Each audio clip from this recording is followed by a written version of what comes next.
This Feast of the Trinity is one of my favorite feasts in the liturgical year because other feasts focus on events, to think about Christmas, the birth of Christ, or Easter, the resurrection, whereas today is a celebration of something in a way that is deeper, because it is not an event but an identity.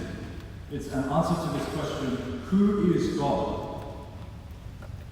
So the whole Bible, we can think of it as the story of God's effort over so many centuries to help us to see the answer to that question, who is God?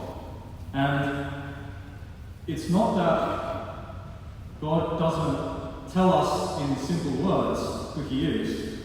He does. But if you look at the first reading, if you're like me, just reading it, kind of hard to see the doctrine of the Trinity simply laid out there, even though that is in fact teaching the doctrine of the Trinity, the equality of the Son with the Father. Because we're a bit slow to understand these things. And so it is only through knowing Jesus that the church ultimately comes to the fullness of this answer of who God is. And God is love. And Jesus himself doesn't teach us this answer through a set of doctrines, but rather by living it out. So we see the living relationship between Jesus and his Father, and it is pure love. It's complete self-sacrifice, humility, giving and receiving. And notice this is exactly how we see the character of the Holy Spirit that Jesus describes in the gospel we heard today as well. The Holy Spirit doesn't seek anything for himself.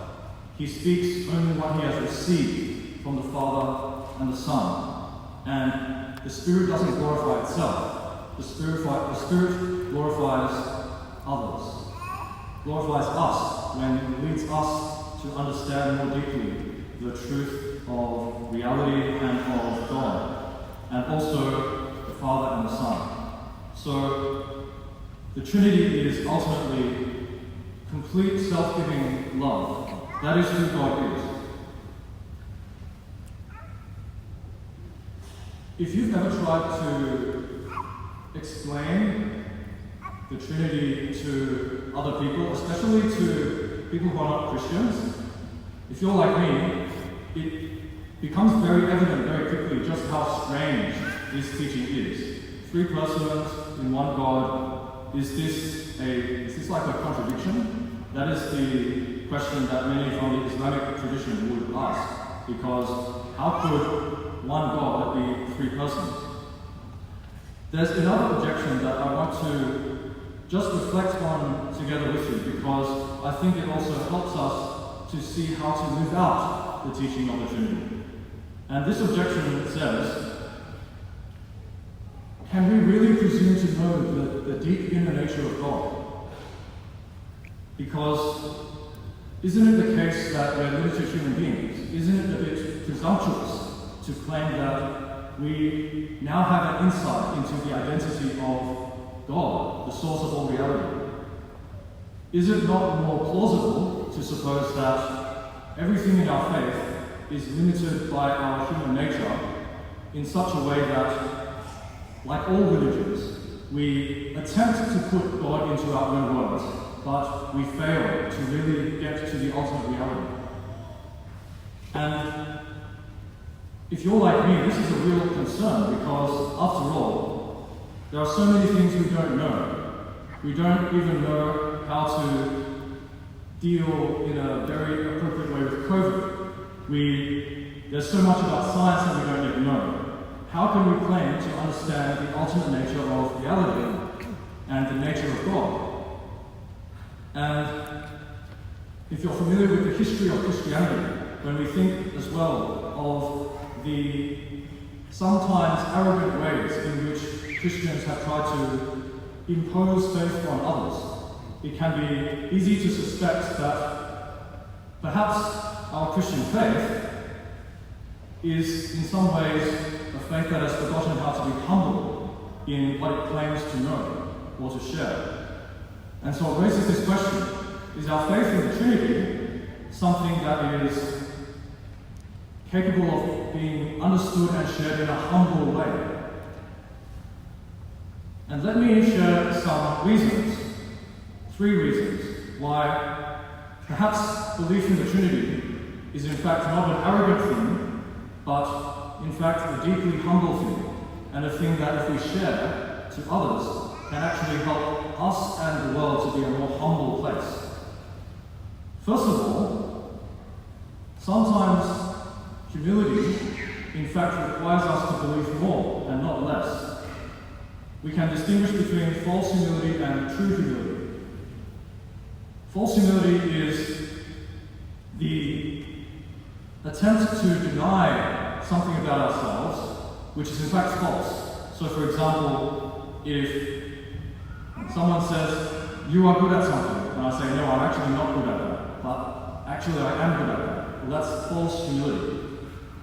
And true humility is not simply making myself small or worthless for the sake of it, but it is being open to the good and the true without letting my ego get in the way. So for example, Mary, the Mother of God, receives a gift from God, and she makes this claim: "Henceforth all generations will indeed call me blessed."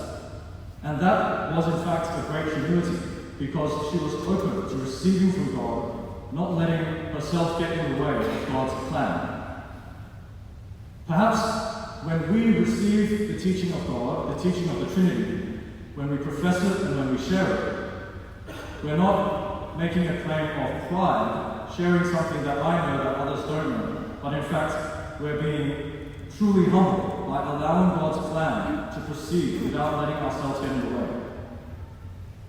And the history of our faith is indeed a history of humble people receiving a message from God and passing it on. The message of Christ was first not for intellectuals or for kings or for people with great claims to knowledge. It was first of all for the poor and the humble of heart. And I know that in all of our churches around the world, there are many here today who receive this message not in a spirit of pride, but in a spirit of humility, and which is a great example to others. The second reason why the Trinity is a great source of humility is because, of course, God himself is humble, and the Trinity is a manifestation of the humility of God. So as Jesus himself said in the Gospel today, no person of the Trinity seeks themselves. There is a procession of humility. The Father doesn't seek his own glory. The Father empowers the Son to do whatever he wishes in the world, and Jesus' life is the most free life. And yet the Son returns this humility in complete obedience to the Father. And so Jesus is another of the great exemplars of how one can be full of the power of God and yet incredibly humble. Jesus is completely, you might say, the perfect example of pure receptivity. Everything he does is received rather than from himself.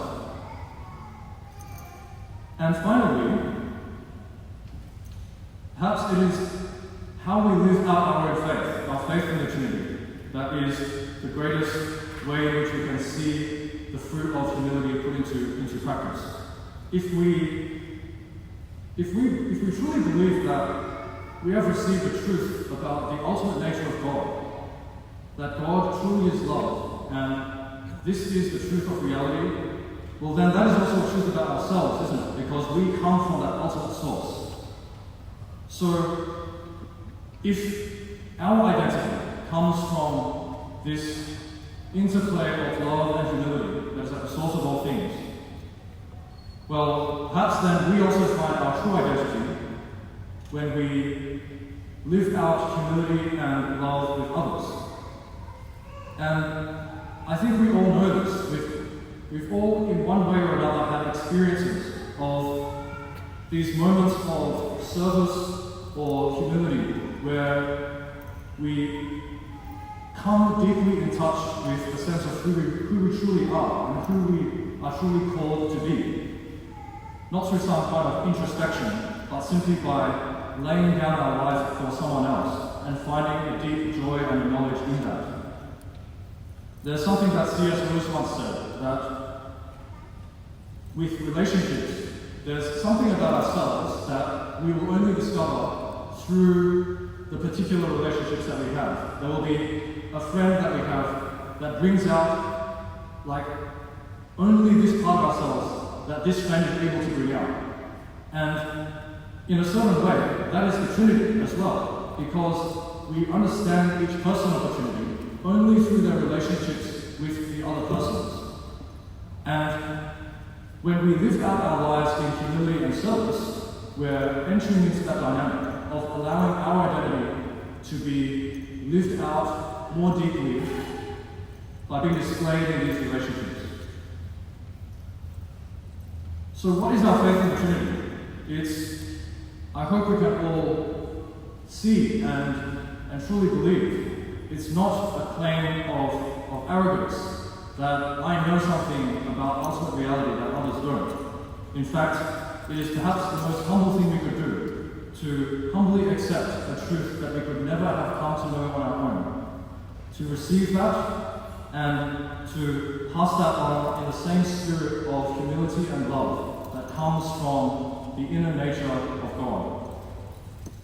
We live in a world that deeply needs this truth, because we live in this world where skepticism is often mistaken for real humility, where being agnostic or not claiming to have a religion is seen as the more humble way to proceed. But we want to trust and to receive this grace from the Lord, especially today, to have a deep confidence that the truth of the Trinity is something that we can receive and pass on with confidence and with humility, with trust in the grace of Christ.